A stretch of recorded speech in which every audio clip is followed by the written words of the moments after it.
Ito ang latest chika mga mosang.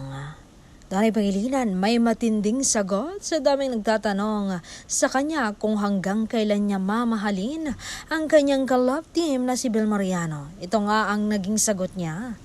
Yes, ang daming nagtatanong sa akin yan. Siguro pang 200 ka na, hindi ko na rin mabilang. Alam nyo, hanggang sapat and hanggat kaya, hanggat wala pa siyang nahahanap na iba, mananatili ako sa piling niya.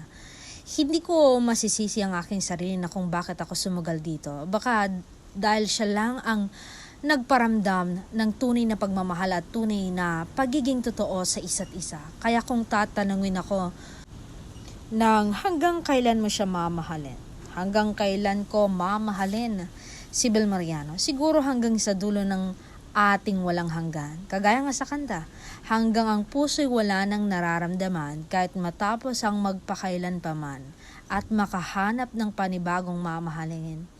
Pangako, kung ika'y aking hihintayin sa ngalan ng pag-ibig.